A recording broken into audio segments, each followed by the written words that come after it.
자, 이제 우리는 올해 1월 첫 주부터 시작한 요한복음의 마지막 장에 이제 왔습니다. 21장 오늘부터 보게 될 텐데요.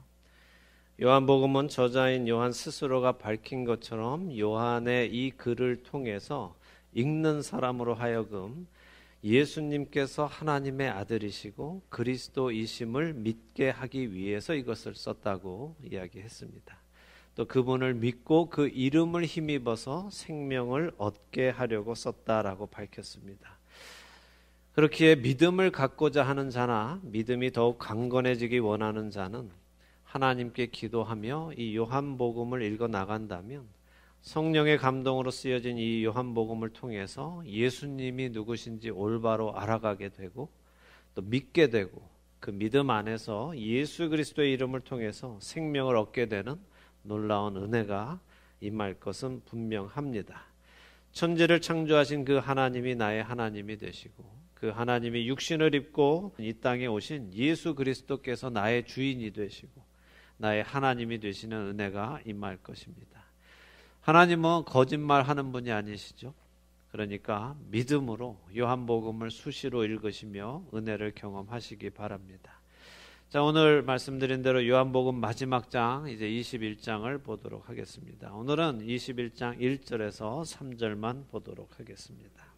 21장 1절에서 3절 우리 함께 읽겠습니다. 그 후에 예수께서 디베랴 호수에서 또 제자들에게 자기를 나타내셨으니 나타내신 일은 이러하니라. 시몬 베드로와 디두모라 하는 도마와 갈릴리 가나 사람 나다나엘과 세베대의 아들들과 또 다른 제자 둘이 함께 있더니 시몬 베드로가 나는 물고기 잡으러 가노라 하니 그들이 우리도 함께 가겠다 하고 나가서 배에 올랐으나 그날 밤에 아무것도 잡지 못하였더니 아멘. 자, 21장 전체를 통해서 사도 요한이 우리에게 알려주려고 하는 두 가지 주제가 있습니다. 하나는 베드로의 회복이고 또 하나는 사도 요한이 이 글을 쓰던 당시에 있었던 소문 하나를 고쳐주기 위함이에요. 그 중에 우리는 먼저 베드로의 회복을 보도록 하겠습니다.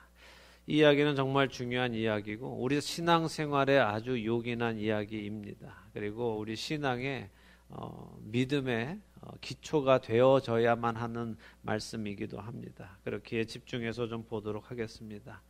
지금 상황을 좀 생각해 보죠.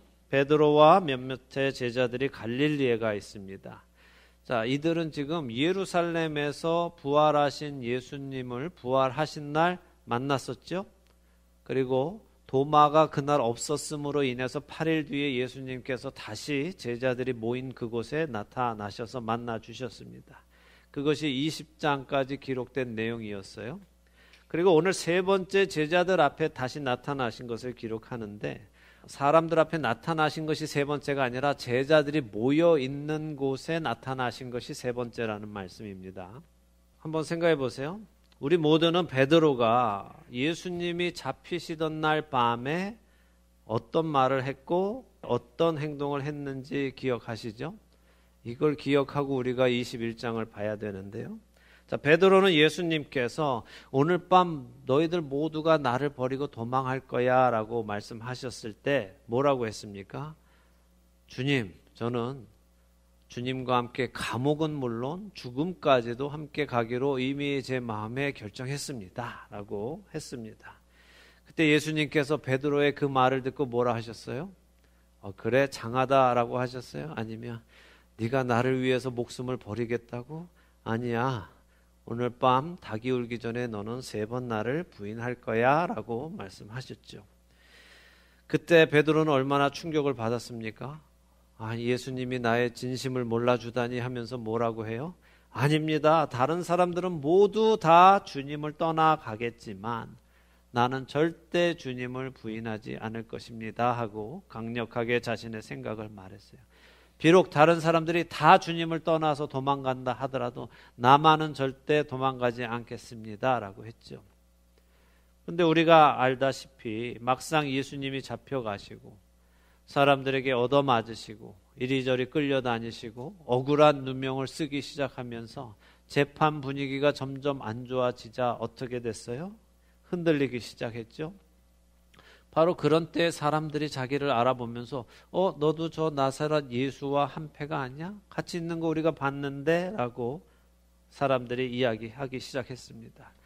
그때 베드로는 예수님의 말씀 그대로 예수님을 3번 부인했습니다. 자, 그런데 특이한 점이 있어요. 그렇게 그날 저녁 예수님을 3번 부인하고 그 다음에 닭이 울자 예수님이 하신 말씀이 생각이 나서 밖으로 뛰어나가서 베드로는 통곡하기 시작했죠. 그런데 그 후로 베드로가 한 말이 한마디도 기록되어 있지 않아요.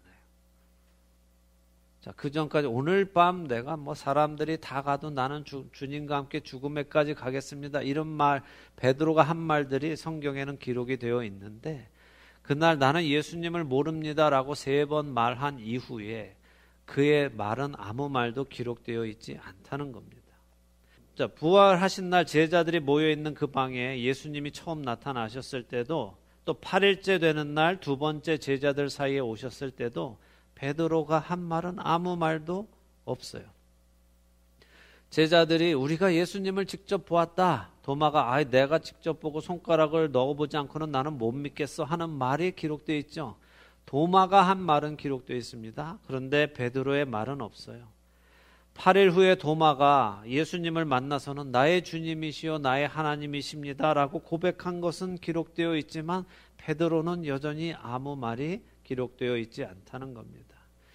우리 같으면, 여러분 같으면 예수님을 만났으면 뭐라고 한마디 하지 않았을까요? 평소에 그 말 많은 베드로였다면 분명히 뭐라고 좀 하지 않았겠습니까? 부활하신 예수님을 보고 베드로는 무슨 말을 하고 싶었을까요? 뻘쭘하긴 하지만 예수님 그래도 죄송해요, 미안해요 라고라도 한마디 하지 않았을까요? 정말 미안한 마음에 예수님을 붙들고 눈물로 죄송하다고 고백하지 않았을까요? 만일 그런 일이 있었다면 어느 복음서라도 그것을 기록해 놓지 않았을까요? 사실 누가복음에 의하면요, 부활하신 예수님이 시몬 베드로를 만나셨다 하는 기록이 아주 짧게 기록되어 있어요. 기억하시죠? 엠마오로 가는 2 제자가 예수님과 함께 가잖아요.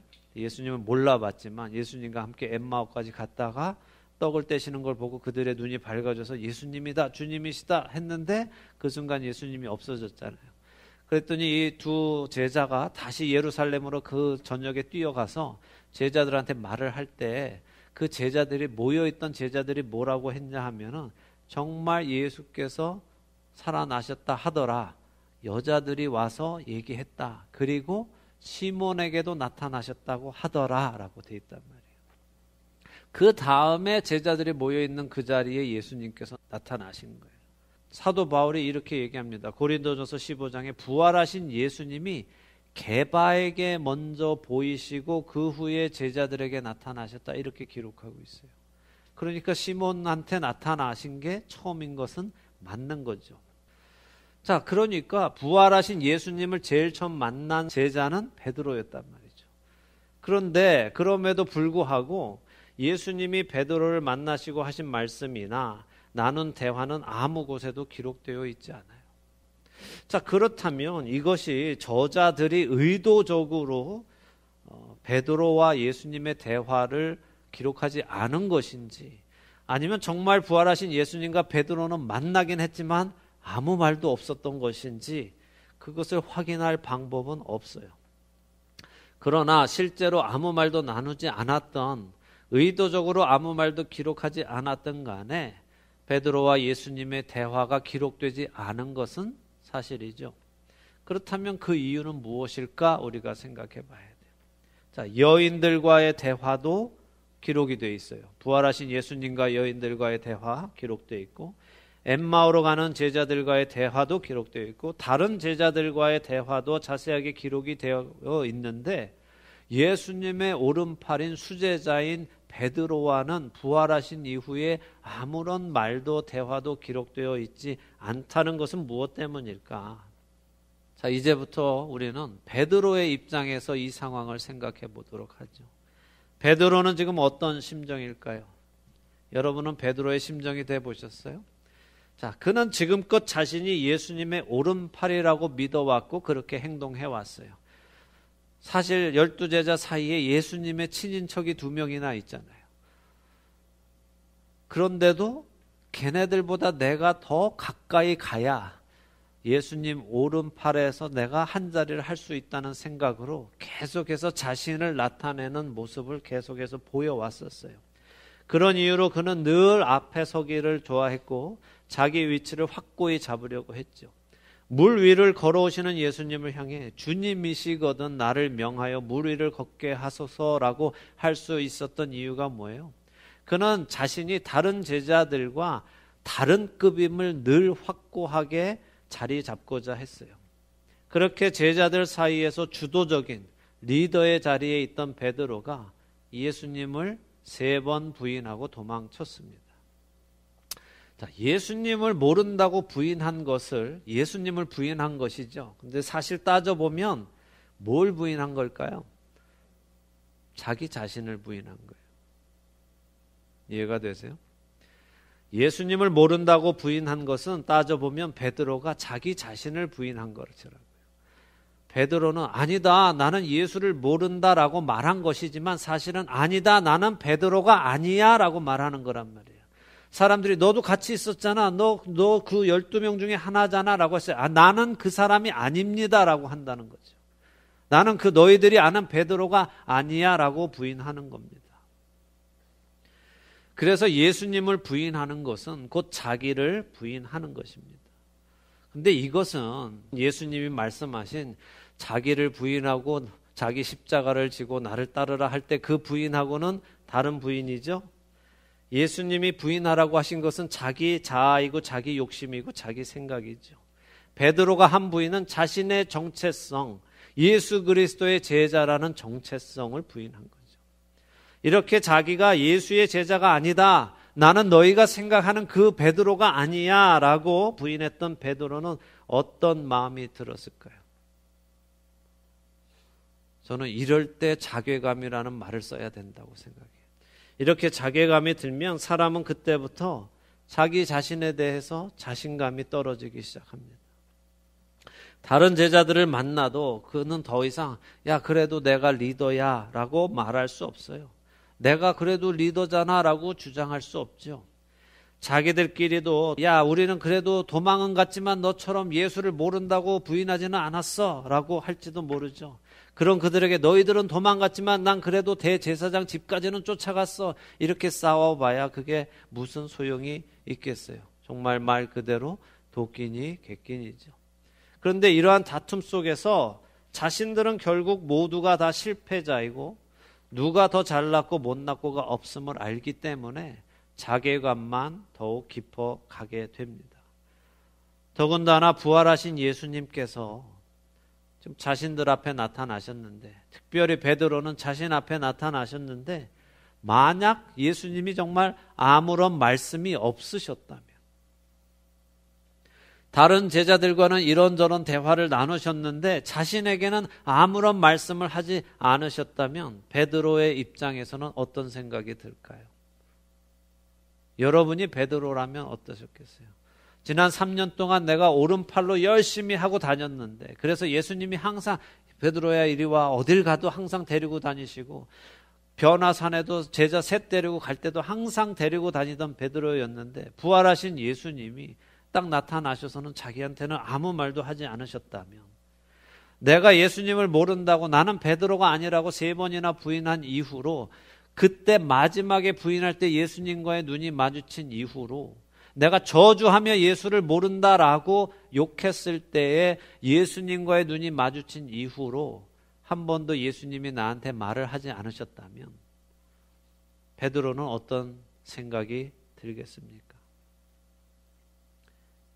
베드로의 마음속에는 죄책감으로 가득했을 것이고 예수님께 뭐라고 자신의 미안함을 말씀드리고 싶어도 차마 입이 떨어지지 않고 그분의 눈치를 살피며 그분이 먼저 말을 걸어와 주시기를 기다리지만 아무런 말씀이 없으신 그분을 보며 그의 마음은 점점 소극적으로 변해갔을 거예요. 난 이제 이 제자들의 리더가 아니야. 이건 당연한 거고 그는 어쩌면 난 이제 예수님의 제자가 아니야 라고 생각했을 것입니다. 내 인생 끝났어. 나는 그날 예수님 3번이나 모른다고 부인했어. 나는 내가 예수님 오른팔인 베드로가 아니라고 사람들 앞에서 3번이나 말했어. 그런 내가 이제 와서 무슨 낯짝으로 예수님께 내가 제자라고, 내가 수제자라고, 내가 오른팔이라고 말할 수 있겠나? 누가 나를 인정해 주겠나? 지난 3년 넘도록 내 직업 내려놓고 내 가정 버려두고 예수님 오른팔이 되어서 한자리 해보겠다고 그렇게 설치고 다녔지만 결국 그날 내가 예수님을 부인하고 나 자신을 부인한 것으로 인해서 나는 끝났다. 이제 소망이 없다. 가망이 없다. 나는 철저히 실패했다. 부끄럽다. 차라리 죽고 싶다. 예수님도 나한테 아무 말 안 하는 거 보니까 예수님도 나한테 화가 나 계시구나. 나한테 실망해 계시구나.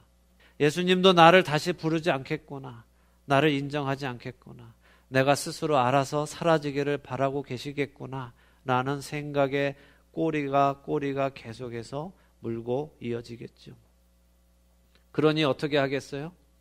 허무한 인생, 죽고 싶지만 정말 죽고 싶을 만큼 부끄럽고 창피하고 모든 것을 다 잃어버렸지만 그래도 유대인이기 때문에 자살은 못하고 허무한 인생, 입에 풀칠이나 해야지 하면서 베드로 입에서 흘러나오는 말이 뭐였겠어요? 너희들은 그나마 도망은 갔지만 예수님을 부인하지는 않았지 하고 다른 제자들에게 말했을 거예요. 예수님이 그래서 너희는 받아주시고 너희랑은 말을 섞으시지만 몇 번이나 내 앞에 나타나셨지만 나하고는 아무 말씀 안 하시는 거 보니까 나는 끝난 것 같아. 그래서 나는 원래 하던 일로 돌아가련다. 나는 물고기 잡으러 가노라. 다른 제자들은 베드로가 왜 그런 말 하는지 그 의미도 모르는 채 우리도 같이 갈게 하며 따라 나서지요. 그런데 베드로의 이 말에는 나는 끝났다는 거예요. 그래서 나는 원래 내가 하던 그 직업으로 다시 돌아가겠다는 거예요. 예수님께서 나를 부르셔서 나를 사람을 낚는 어부로 만들겠다고 하셨지만 내가 잘못해서 실패했다는 거죠. 내 믿음이 연약해서 그 일이 망가졌다는 거죠. 그래서 나는 원래 하던 일로 돌아가겠다. 나는 물고기 잡으러 가노라 하면서 처벅처벅 갑니다. 이제 예수님 따라다니는 일 그만두고 물고기 잡아 다시 살려고 하는데 그날 밤 그는 아무것도 잡지 못했다고 3절에 말씀하십니다. 인생이 꼬여도 어떻게 이렇게 꼬입니까? 이거 뭐 제대로 되는 게 하나도 없습니다. 여러분의 삶 속에 이런 일 겪어보신 적 있습니까?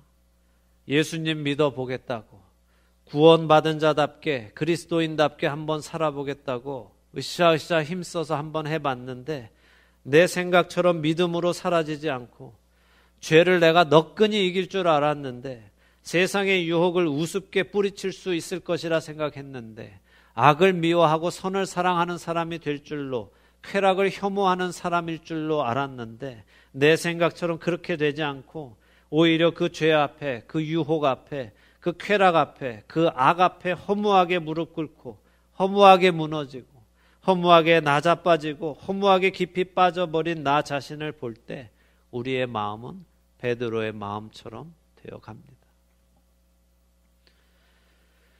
아, 나는 아닌가 봐. 나는 구원받지 못한 사람인가 봐. 하나님이 나는 택하지 않았나 봐. 나 혼자 지금까지 구원받은 줄 착각하고 살았던 것 같아 라는 마음이 여러분을 휘감아 본 적 없으십니까? 저는 있습니다.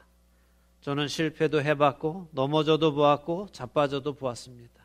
그래서 스스로에게 실망하고 낙심해서 더 이상 구원의 이 길을 갈 수 없겠다라고 생각한 적들이 있습니다. 그런데 그렇게 생각하면 끝인가요? 실패하면 그것으로 우리의 기회는 날아가 버리는 것입니까? 종종 우리는 그렇게 생각하기도 합니다. 베드로는 지금 그 생각에 사로잡혀 있는 것입니다. 나는 끝났어. 그래서 나 원래 하던 업으로 돌아갈 거야 하고 물고기나 잡으려고 살려고 하는 거죠. 그렇지만 그것도 생각처럼 안 되는 거예요. 내가 옛날로 돌아가고 싶다고 해서 돌아가지지 않아요. 베드로의 그물에 고기가 안 잡힙니다. 왜요? 왜 안 잡힙니까? 하나님께서 그를 사람을 낚는 업으로 택하셨기 때문에 안 잡히는 거예요. 만일 그날 저녁에 고기가 많이 잡혔다면 어떻게 했겠어요? 베드로는 그렇게 물고기 잡는 사람으로 계속 살다가 끝났겠죠. 그런데 하나님은 하나님의 부르심이라는 것은 그렇게 쉽게 포기되어지는 일이 아니에요. 그리고 절대 포기되어지는 일이 아닙니다. 로마서 11장 29절에 하나님의 은사와 부르심에는 후회하심이 없다라고 하세요. 하나님이 만일 미래를 모르시는 분이시라면, 하나님이 만일 전지전능하지 않은 분이시라면 후회하실 수도 있고 포기하실 수도 있어요. 만약에 정말 하나님이 모든 것을 모르시는 분이라면, 우리가 하나님이 부르신 우리가 실수해서 일을 망쳤을 때 하나님께서 우리한테 그렇게 말씀하실 수 있습니다. 야, 너한테 정말 실망했어. 네가 그럴 줄은 몰랐어. 아무래도 넌 안 되겠다. 이제 우리 끝내자 라고 하실 수 있습니다. 그런데 모든 것을 아시는 하나님은 우리가 실패할 것도 아십니다. 내게 능력이 없는 것도 아세요. 내게 믿음이 부족한 것도 아시고 내가 의지가 부족한 사람인 것도 아십니다. 그것을 모두 아심에도 불구하고 우리 각자를 부르셨다는 거예요. 그러니 내 입장에서 하나님의 생각을 판단하고 결정해서 내 삶을 내 방식으로 끝맺으려 해서는 안 된다는 것입니다. 사람을 낚는 업으로 부르신 베드로가 그냥 물고기나 잡고 먹고 사는 사람으로 끝을 맺으려고 하면 안 된다는 것이에요. 하나님은 그 베드로를 포기하지 않으실 뿐입니다. 베드로가 아직 그것을 모를 뿐이에요. 그리고 그는 이제부터 그것을 배워나가야 하는 것입니다. 그런데 그 전에 짚고 넘어가야 할 것이 있어요. 중요한 것입니다. 베드로는 왜 실패했느냐는 거예요. 베드로가 실패한 이유가 뭡니까? 첫째, 그는 자신의 힘을 과시했어요. 자기를 믿었죠. 예수님이 네가 오늘 밤에 다 굴기 전에 3번 나를 부인할 거야 라고 말씀하셨지만 그는 예수님의 말씀을 믿지 않았어요. 자신의 생각을 믿었죠. 그것이 그의 실패의 첫 번째 원인입니다. 두 번째 원인은 무엇일까요? 예수님은 자신을 과신하고 있는 베드로를 데리고 겟세마네 동산에 가셔서는 시험에 들지 않도록 깨어 기도하라 라고 말씀하셨어요. 그런데 베드로는 어떻게 했습니까? 예수님의 그 말씀에 순종하지 않고 그 말씀을 귀담아 듣지 않고 그 말씀대로 행하지 않았습니다. 시험에 들지 않도록 깨어 기도하라 라고 하셨지만 베드로는 기도하지 않고 잠을 잤습니다. 예수님이 그를 3번이나 깨우셨지만 그는 일어나지 않았습니다. 우리가 실패하는 이유는 뭘까요? 우리는 언제 실패합니까? 예수님을 믿지 않고 나를 믿을 때 우리는 반드시 실패합니다. 예수님의 말씀을 믿지 않고 내 생각을 믿을 때 우리는 반드시 실패합니다. 예수님의 말씀을 따르지 않고 예수님의 말씀에 순종하지 않고 깨어있지 못하면 우리는 반드시 실패하게 되어 있습니다.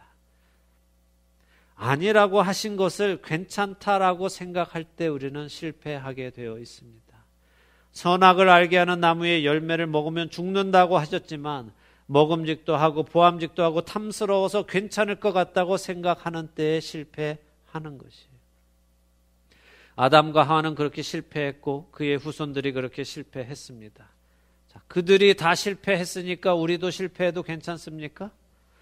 성경을 기록한 이유가 무엇입니까? 로마서 15장 4절은 무엇이든지 전에 기록된 바는 우리의 교훈을 위해 기록된 것이다 라고 말씀하세요.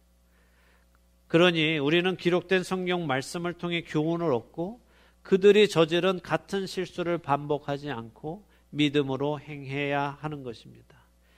아담과 하와가 실패할 것을 모르지 않으신 하나님께서 그들의 실패에도 불구하고 그들에게 은혜를 베푸시고 그들을 다시 살리실 일을 하신 것이 은혜이지만, 아담과 하와는 자신들이 저지른 그 일의 열매를 먹어야 했다는 사실을 잊지 마시기 바랍니다. 우리가 실패해도 하나님은 우리를 버리지 않으시고 우리를 용서하시고 다시 구원의 길로 인도하실 것입니다. 그러나 그것이 우리가 하나님의 말씀에 불순종하고 우리 육신이 원하는 것을 이루며 살아도 된다는 말은 아닙니다. 하나님의 은혜를 악용하지 마시기 바랍니다. 기억하시기 바랍니다. 우리가 말씀에 불순종해서 보암직도 하고 먹음직도 하고 탐스러워서 따먹은 것에 대한 결과는 반드시 자신이 먹게 된다는 사실을 말입니다. 예수 그리스도께서 우리의 죄를 대신해서 십자가에서 죽으심으로 우리의 죄값을 치르셨지만, 우리를 사망에서 생명으로 옮기셨지만, 그것이 우리가 어떤 죄를 지어도 아무런 대가를 치르지 않는다는 말이 아니라는 거예요. 이것을 오해해서 우리가 어떤 죄를 져도 우리는 다 용서받는다. 물론 우리는 죄값에 대한 사망에서는 용서를 받았지만 우리가 잘못 선택한 그것에 대한 열매는 먹게 되어 있다는 말씀이에요. 아나니아와 삽비라가 자신들의 욕심에 눈이 어두워서 교회에 거짓말을 했을 때 그들은 그 거짓말을 선택한 열매를 먹어야 했습니다. 고린도전서 11장에서 사도 바울이 고린도 교회 안에서 자신들의 죄를 먹고 마시는 성도들이 있어서 그들 안에 약한 자와 병든 자와 잠든 자가 많다고 말씀하셨어요. 하나님의 말씀에 순종하려고 애쓰고 몸부림치고 내 육신의 정욕과 싸우지만 내 의지가 부족해서, 내 믿음이 부족해서 실패하고 넘어지고 낙심하는 자들을 하나님은 그런 사람을 부른 것을 후회하지 않으시고 다시 힘을 주시고 일으켜 세우시고 믿음으로 살아가는 것이 무엇인지 계속해서 훈련시켜 가실 것입니다. 그러나 하나님이 날 구원했으니 내가 이제 마음대로 살아도 돼 하고 내가 언제나 보암직도 하고 먹음직도 하고 탐스러운 것들을 따먹는 사람을 구원하지는 않으세요. 하나님의 은혜를 오해해서는 안 됩니다. 오늘 베드로와 같은 상황에 있는 사람이 있습니까? 믿음으로 한번 살아보려 했지만 어느 순간 내 믿음의 민낯이 드러나서 더 이상 부끄러워서 차마 내가 구원받은 자라고 말할 수조차 없는 상황에 있는 사람이 있습니까? 그래서 다시 예전의 모습으로 돌아가고자 하는 사람이 있습니까? 그러나 포기하지 마시기 바랍니다. 다시 말씀 앞에 나가기 바랍니다. 베드로는 나는 물고기 잡으러 가노라 하면서 그 간 시간이 언제예요? 밤이 되었잖아요. 밤에 물고기를 잡잖아요. 그리고 밤새도록 그는 물고기를 한 마리도 잡지 못했죠. 요한복음에서 밤은 뭡니까? 어둠이고 세상이고 사망에 속해 있는 거죠. 그는 빛이신 예수님을 떠나서 다시 어둠 속으로 들어가고자 하는 거예요. 그런데 21장 4절을 한번 읽어볼까요? 날이 새어갈 때에 예수께서 바닷가에 서셨으나 제자들이 예수이신 줄 알지 못하는지라. 밤에 다시 들어가서 물고기를 잡으려 노력했지만 아무것도 할 수 없는, 예수님의 말씀 그대로 너희가 나를 떠나서는 아무것도 할 수 없느니라 라고 말씀하신 그대로 아무것도 잡지 못하는 그들에게 예수님께서 찾아오시는 거예요. 예수님이 실패한 베드로를 찾아오십니다. 실패한 사람이 회복받는 길은 오직 하나밖에 없습니다. 예수님께로 가는 것이고, 내가 예수님께로 갈 자신이 없다면 예수님을 찾으시기 바랍니다. 그러면 예수님이 여러분을 찾아오실 것입니다. 베드로가 실패했던 이유 두 가지를 반드시 기억하시기 바랍니다. 예수님의 말씀을 믿지 않고 자신의 의지를 믿었습니다. 예수님의 말씀에 순종하여 깨어 기도하지 않고 깊이 잠들어 기도하지 못했습니다. 그래서 그는 실패했습니다. 그렇다면 우리는 그 반대로 한다면 실패하지 않겠죠? 내 생각을 믿지 말고 예수님의 말씀을 믿고 예수님의 말씀을 저버리지 말고 그 말씀을 따라 깨어 기도하며 순종하는 삶을 산다면 우리는 실패하지 않을 것입니다. 실패하여 낙담한 베드로를 찾아오신 예수님은 낙심하고 넘어진 우리도 찾아오십니다. 그 주님을 만나 다시 힘을 얻는 은혜가 우리에게 있기를 축원합니다.